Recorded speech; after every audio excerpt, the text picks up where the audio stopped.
चीन में प्रधानमंत्री मोदी, असीम मुनीर को टेंशन। मैं फिर कह रहा हूं साहब, असीम मुनीर को कैसी टेंशन?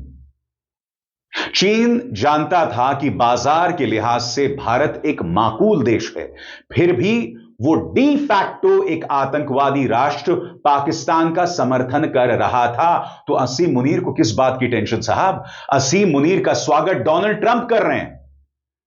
असीम मुनीर को एक महान व्यक्ति वहां के चीफ ऑफ डिफेंस स्टाफ बता रहे हैं, उनकी आओ भगत कर रहे हैं।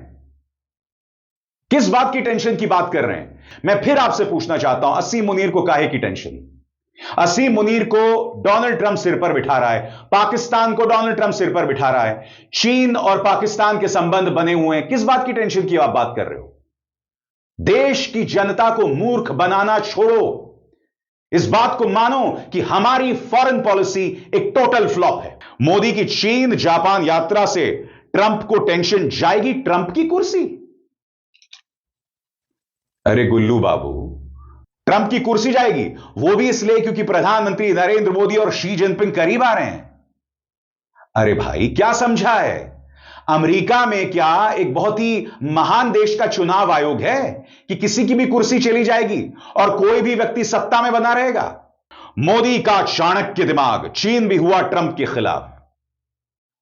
कहां हुआ चीन ट्रंप के खिलाफ, मैं समझना चाहता हूं। चीन जापान दौरा, ट्रंप को झटके पे झटका। प्रधानमंत्री नरेंद्र मोदी का जापान और चीन का दौरा शुरू हो गया है और गोदी मीडिया सरल शब्दों में कहा जाए तो थूक कर चाट रहा है। और मैं अपनी इस भाषा के लिए अभी से आपसे माफी मांगता हूं, मगर जो मैं आपको दिखाने वाला हूं ना दोस्तों, यह उससे भी ज्यादा है। यानी कि थूक के चाटना तो एक कहावत है, मगर जो आप देखेंगे ना, पेट पकड़कर हंसेंगे और अपना सर पीटेंगे एक साथ। जी हां, प्रधानमंत्री नरेंद्र मोदी का विदेश दौरा शुरू हो गया है और गोदी मीडिया का तमाशा भी। ये मोहतरमा जो जापान में रह रही हैं, उनका इंटरव्यू दिखाया जा रहा है। यहां ये कह रही हैं कि प्रधानमंत्री नरेंद्र मोदी के आने के बाद ही हम जापान में सुरक्षित महसूस कर रहे हैं। जापान ना हो गया दिल्ली हो गया, जापान ना हो गया उत्तर प्रदेश का कोई शहर हो गया जहां दलित बेटियों के साथ बलात्कार किया जाता है और पेड़ों पर लटका दिया जाता है। आप क्या देश की जनता को मूर्ख समझते हैं? इसी तरह का तमाशा होता है दोस्तों, जब भी प्रधानमंत्री नरेंद्र मोदी विदेश दौरे पर जाते हैं, इसी तरह एनआरआईज आते हैं। कोई रो रहा होता है, कोई ये कह रहा होता है कि मैंने प्रधानमंत्री को छू लिया, कोई ये कह रहा होता है कि प्रधानमंत्री ने मेरी तरफ देख लिया। यही तमाशा शुरू हो जाता है। चलिए, ये तो मजाक है दोस्तों, मगर गोदी मीडिया लिटरली थूक कर चाट रहा है और मैं आपको बताता हूं क्यों। यह क्लिप वायरल हो रहा है और इसे ऑल्ट न्यूज के पत्रकार मोहम्मद जुबैर ने पेश किया है। इसमें टाइम्स नाउ नव भारत के एक पत्रकार के दो क्लिप्स पेश किए गए। एक क्लिप उस वक्त का है जब डोनाल्ड ट्रंप ने सत्ता संभाली थी और एक क्लिप अभी का है। और इन दोनों में फर्क क्या है? जब डोनाल्ड ट्रंप ने सत्ता संभाली थी तब आपको याद होगा, हिंदुत्ववादी दल, भारतीय जनता पार्टी, तमाम गोदी मीडिया उन्हें सनातन का प्रहरी बता रहे थे। इसीलिए डोनाल्ड ट्रंप को भारत का हितैषी बताया जा रहा था। यहां तक कि कुछ लोग उन्हें सनातनी हिंदू बता रहे थे। नतीजा यह कि इस क्लिप में पहले तो गुल्लू यह कहता है कि डोनाल्ड ट्रंप के आने के बाद चीन में खलबली, चीन की अर्थव्यवस्था हिल जाएगी, चीन हिल जाएगा, ये तमाम बातें। और अब जबकि डोनाल्ड ट्रंप से रिश्ते हमारे बिगड़ गए, डोनाल्ड ट्रंप ने भारत पर 50% टैरिफ लगा दिया है, हमें पाकिस्तान के बराबर लाकर खड़ा कर दिया है। अब वही गुल्लू कह रहा है कि अब हम चीन से दोस्ती कर रहे हैं और चीन से दोस्ती करने से डोनाल्ड ट्रंप जो है वो बौखला गया है। प्रधानमंत्री ने ही कहा था ना, हिपोक्रेसी की भी कोई सीमा होती है।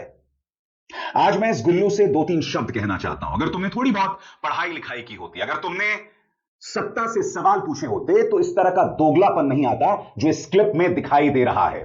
सबसे पहली बात, जब तुम पहले कह रहे थे कि डोनाल्ड ट्रंप से दोस्ती, चीन में खलबली, बिल्कुल नहीं, कोई खलबली नहीं थी चीन में। और मैं बताता हूं क्यों। क्योंकि डोनाल्ड ट्रंप ने प्रधानमंत्री नरेंद्र मोदी को नहीं, शी जिनपिंग को अपने शपथ ग्रहण समारोह में बुलाया था। नंबर एक, डोनाल्ड ट्रंप ने यह भी कहा था सत्ता संभालने के बाद कि दक्षिण एशिया में जो तमाम देश हैं, पहला देश एशिया में जिसका मैं यात्रा करना चाहूंगा या जिसकी मैं यात्रा करना चाहूंगा वो चीन होगा। यानी चीन उसकी प्राथमिकता में था और भारत चीन का इस्तेमाल करके अमेरिका को जवाब देगा। उससे भी बड़ी बात, भारत पर 50% टैरिफ है। क्यों? क्योंकि हम रूस से तेल ले रहे हैं। रूस से तेल चीन भी ले रहा है। रूस और चीन के संबंध और प्रगाढ़ हैं, मगर क्या चीन पर कोई सख्ती लगाई गई है? चीन पर जो टैरिफ लगाया गया है वो भारत से कम है। इसीलिए ये जो गोदी मीडिया कचरा बकवास कर रहा है, इस पर विश्वास मत कीजिए। छोटा सा क्लिप देखिए इस दोहरे मापदंड का। कायदे से मैं इसको दिखाना नहीं चाहता था, मगर देखिए ये गोदी मीडिया आपको किस तरह से मूर्ख बना रहा है। और मैं आपको सारे तर्क दे चुका हूं कि क्या पहले हो रहा था और अब क्या हो रहा है। जहां तक अमेरिका और चीन के संबंध हैं, दोनों में कोई परिवर्तन नहीं आया है। इसके अलावा आगे जाके मैं आपको यह भी बताऊंगा, कई मीडिया न्यूज चैनल्स ये कह रहे हैं कि भाई असीम मुनीर में डर का माहौल है। चीन कभी भी पाकिस्तान का साथ नहीं छोड़ने वाला है, वो भी मैं आपको बताऊंगा। मगर सबसे पहले इस गुल्लू को सुनिए। भाई जिनपिंग टेंशन में, क्योंकि उनको उनके ट्रम्प से अच्छे रिश्ते नहीं, और न भारत से। जिनपिंग को पता है कि अब ये जोड़ी मिलकर उसे पानी पिलाएगी।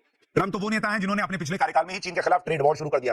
चीन से आयात होने वाले सामानों पर भारी कस्टम ड्यूटी लगा दी थी। पूरी दुनिया में इस वक्त भारत और चीन की बात हो रही। लोग कह रहे हैं कि क्या ही गजब हो रहा है, चीन और भारत की इतनी जबरदस्त दोस्ती कैसे होने लगी। लोग पूछ रहे हैं, चीन तो भारत की दोस्ती के लिए ऐसा बिछा जा रहा है, दोस्ती के को लेकर ऐसे ऐसे बयान दे रहा है चीन, जिन्हें सुनकर ही ट्रम्प का बीपी हाई हो रहा हो। जबरदस्त केमिस्ट्री है दोनों की। बिजली कड़कती है, मतलब आप ये कह सकते हैं बिजली कड़कती है जब दोनों एक साथ मंच पर रहते हैं। अरे अंजना जी, अब मेरी बात सुनिए। हाँ। अंजना जी देखिए, दो नाव की सवारी पर तो फिर मैं बिजली वाली जो केमिस्ट्री की आपने भी बात करी थी उस पर भी आऊंगी। बिजली कड़कती है, मतलब आप ये कह सकते हैं बिजली कड़कती है जब दोनों एक साथ मंच पर रहते हैं। उस केमिस्ट्री का क्या फायदा? थी उस समय केमिस्ट्री, और थी उस समय केमिस्ट्री केमिस्ट्री करके कुछ नहीं होगा। ये एक सच्चाई थी कि दोनों में केमिस्ट्री थी उस वक्त, जिस वक्त जो हालात रहते हैं वैसी ही रिपोर्टिंग होती है। इसलिए बिजली बिजली करने से कुछ नहीं होगा। बिजली कड़कती है, मतलब आप ये कह सकते हैं बिजली कड़कती है जब दोनों एक साथ मंच पर रहते हैं।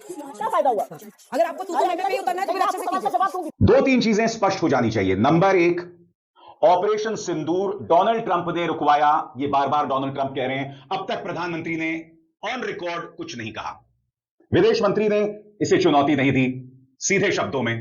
दूसरी बात, पाकिस्तान के साथ अमेरिका अपने संबंध सुधार रहा है, पाकिस्तान के साथ तेल को लेकर समझौता कर रहा है।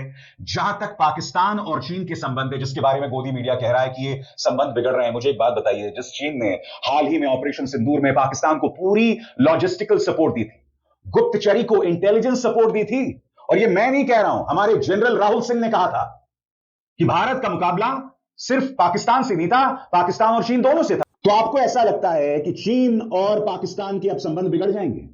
चीन वो देश है जिस पर भारत एतबार नहीं कर सकता। चीन वो देश है, भारत ने जब जब लश्कर ए तैयबा को अंतरराष्ट्रीय तौर पर आतंकवादी संगठन घोषित करने की कोशिश की, चीन ने उसमें अड़ंगा डाला है। चीन ने हर बार कहा है कि हम पाकिस्तान के ऑल वेदर फ्रेंड हैं, यानी कि सभी मौसमों में हम उनके दोस्त रहेंगे। तो ये गोदी मीडिया क्या बकवास कर रहा है? देखिए दोस्तों, किस तरह का कचरा ये न्यूज चैनल्स चला रहे थे आपकी स्क्रीन पर। शर्मा जी, भारत रूस चीन की तिकड़ी ट्रंप पर कितनी भारी पड़ेगी? अरे कौन सी तिकड़ी? जब चाइना अब भी अमेरिका के साथ संबंध कायम किए हुए है, उसके विद्यार्थी बगैर किसी रोक टोक के अमेरिका जा रहे हैं, तो कौन सी तिकड़ी की बात कर रहे हो? क्या रूस ने खुलकर ऑपरेशन सिंदूर में भारत का साथ दिया?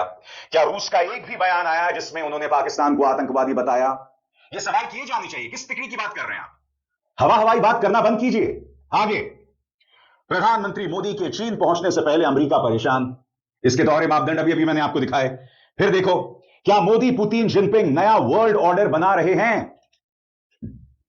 जो चाइना खुलकर आतंकवादी पाकिस्तान का साथ देता है। आप किस वर्ल्ड ऑर्डर की बात कर रहे हो? और सबसे बड़ी बात, सबसे बड़ी खामी हमारी फॉरेन पॉलिसी में है। कार्यक्रम की शुरुआत में मैंने आपको बताया कि प्रधानमंत्री का महिमा मंडन कैसे होता है। जब हमारी फॉरेन पॉलिसी का उद्देश्य सिर्फ एक व्यक्ति का महिमा मंडन होगा, तो आप मुझे बताइए फॉरेन पॉलिसी कहां जाएगी?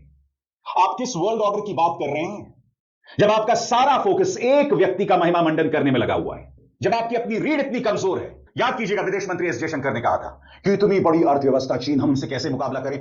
यह तो इनकी रीढ़ है। जब जब अमेरिकी राष्ट्रपति डोनाल्ड ट्रंप ने भारत की बेइज्जती की, तब तब ना एस जयशंकर ने कुछ कहा, ना प्रधानमंत्री नरेंद्र मोदी ने। प्रधानमंत्री नरेंद्र मोदी अमेरिका गए थे, डोनाल्ड ट्रंप उनकी आंखों के सामने, उनके सामने भारत को टैरिफ किंग बता रहे थे, मगर हमारे प्रधानमंत्री नरेंद्र मोदी के मुंह से एक शब्द नहीं निकला। मगर फिर भी यहां लोग कहते हैं कि वाह, क्या जवाब दिया प्रधानमंत्री ने। आगे देखिए साहब, गोदी मीडिया का तमाशा। मोदी की चीन जापान यात्रा से ट्रंप को टेंशन जाएगी, ट्रंप की कुर्सी। अरे गुल्लू बाबू, ट्रंप की कुर्सी जाएगी, वो भी इसलिए क्योंकि प्रधानमंत्री नरेंद्र मोदी और शी जिनपिंग करीब आ रहे हैं। अरे भाई, क्या समझा है? अमेरिका में क्या एक बहुत ही महान देश का चुनाव आयोग है कि किसी की भी कुर्सी चली जाएगी और कोई भी व्यक्ति सत्ता में बना रहेगा? क्यों? आगे देखिए साहब, मोदी का चाणक्य दिमाग, चीन भी हुआ ट्रंप के खिलाफ। कहां हुआ चीन ट्रंप के खिलाफ, मैं समझना चाहता हूं। ये सब अपना फायदा ढूंढ रहे हैं। चीन को अपना फायदा ढूंढना है। चीन भारत को एक बाजार के तौर पर देख रहा है। भारत की क्या फॉरेन पॉलिसी है, इसको लेकर पारदर्शिता की सख्त कमी है और कुछ भी बकवास कर रहे हैं। चीन कहां से खिलाफ हो गया? कौन सा सबूत आया कि चीन खिलाफ हो गया है? सबसे पहली बात, ये वो चीन है जिसने गालवान घाटी में हमारे 21 जवान शहीद किए थे। जिन इलाकों में हमारी सेना ही नहीं, हमारे पत्रकार जा सकते थे, वो बफर जोन बन गए हैं। तुम उस चीन पर विश्वास करोगे? अब तक उसको लेकर कोई पारदर्शिता नहीं है। और देखिए किस तरह का कचरा, ये देखिए। चीन में प्रधानमंत्री मोदी असीम मुनीर को टेंशन।